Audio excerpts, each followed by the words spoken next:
Alors, le PROMET est un dispositif du téléenseignement qui a été lancé dans la période de la Covid. C'était une réponse circonstancielle donc face à une crise inattendue pour assurer la continuité pédagogique. Bon, vous n'êtes pas sans savoir qu'aujourd'hui, le numérique est à l'ère du temps, c'est dans le quotidien, au cœur de tous les domaines. Dans le secteur de l'éducation, cela ne peut pas être en reste. La question est de comment donc, utiliser le numérique au service des apprentissages et des enseignements. C'est la vision donc, du chef de l'État qui a donc placé le numérique au cœur de l'éducation et qui est mise en œuvre par le ministre de l'Éducation nationale, Dr Cheikh Oumar Anne. Alors, comment aujourd'hui, face aux défis, aux contraintes, utiliser le numérique éducatif pour répondre à ces différents problèmes. Je veux dire déficit en termes d'infrastructures scolaires, déficit de ressources humaines, mais également améliorer les performances scolaires.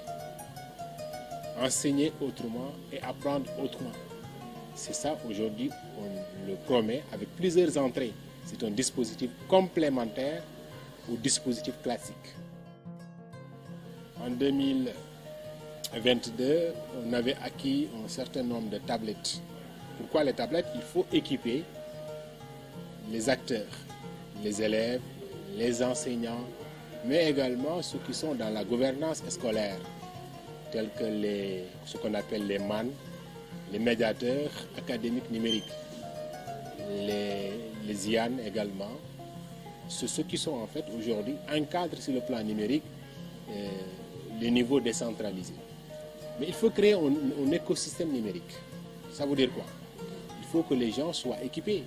Pour utiliser le numérique, il faut que les gens aient des outils, des tablettes, des ordinateurs, en tout cas les terminaux qui permettent d'enseigner ou d'utiliser le contenu pédagogique produit.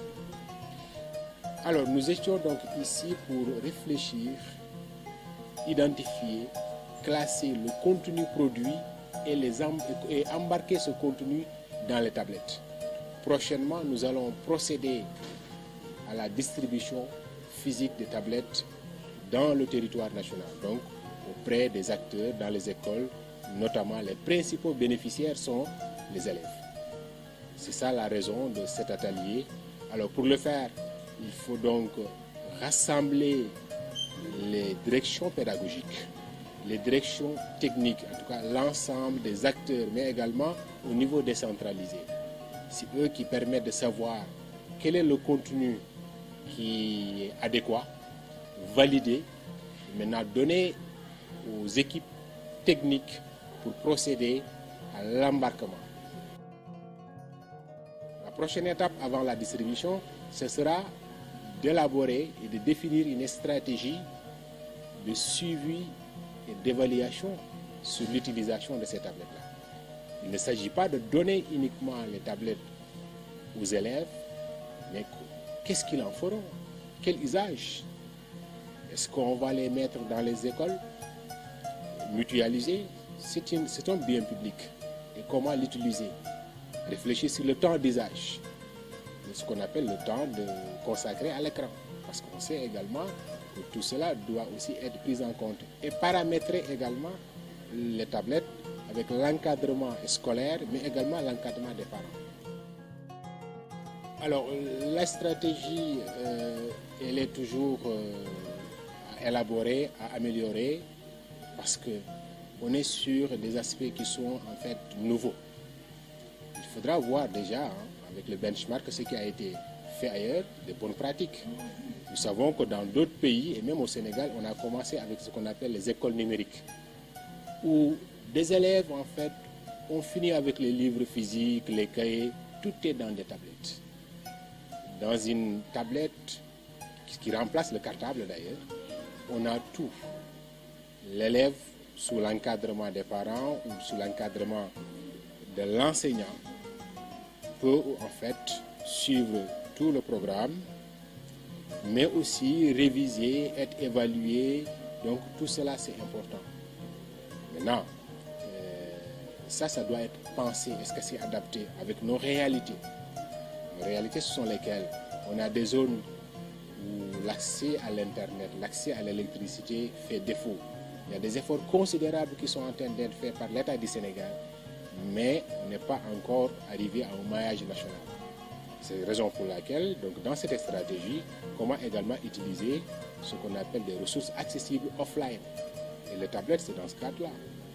Dans des villages reculés où il n'y a pas d'Internet, où il n'y a pas d'électricité, il est possible d'amener des tablettes. Avec le système solaire, comment le rechargement, ces questions-là. Donc vous voyez, assurer l'équité, parce que l'éducation est un droit consacré.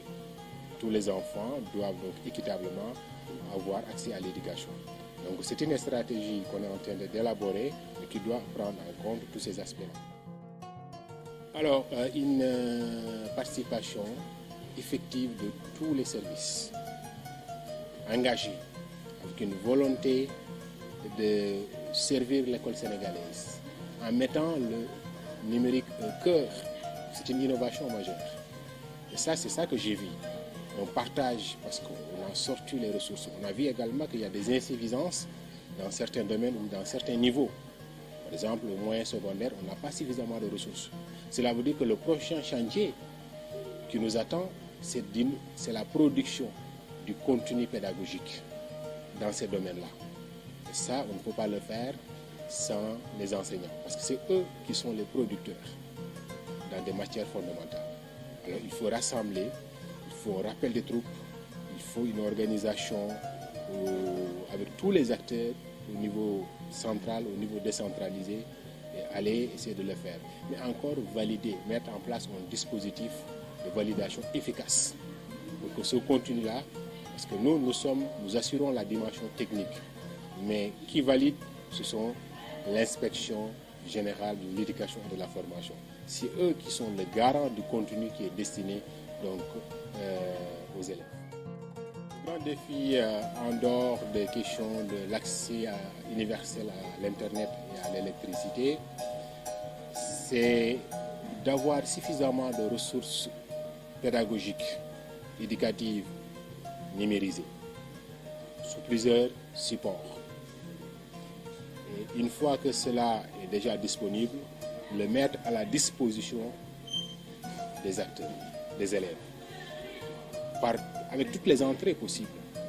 Il y a la plateforme Internet, accessible par Internet, mais il y a également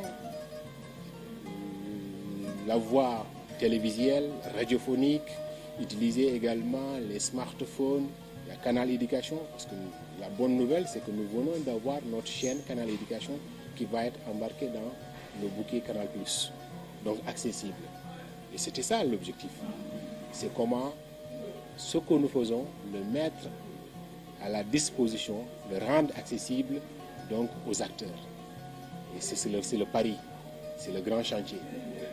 Mais également réfléchir à des dispositifs allégés, parce que l'Internet c'est un coût. Comment rendre tout cela accessible à moindre coût, donc avec le système également offline. Raison pour laquelle nous sommes en train de réfléchir avec tous les acteurs, les partenaires sociaux, les partenaires techniques et financiers, les acteurs de l'éducation nationale, ensemble pour dessiner l'école du futur, qui sera forcément numérique.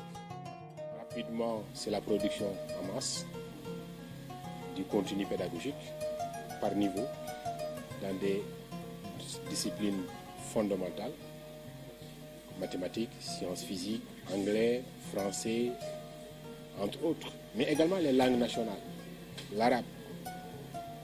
Ça c'est important.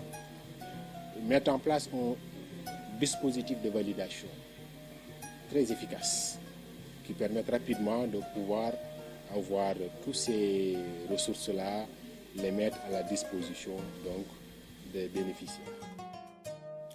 Alors donc, c'est de remercier le ministre de l'Éducation nationale pour la confiance, pour aujourd'hui son leadership, mais surtout également qui a pris à cœur cas, qui a comme priorité les directives données par son Excellence, le président Macky Sall, de mettre le numérique au cœur de l'éducation nationale.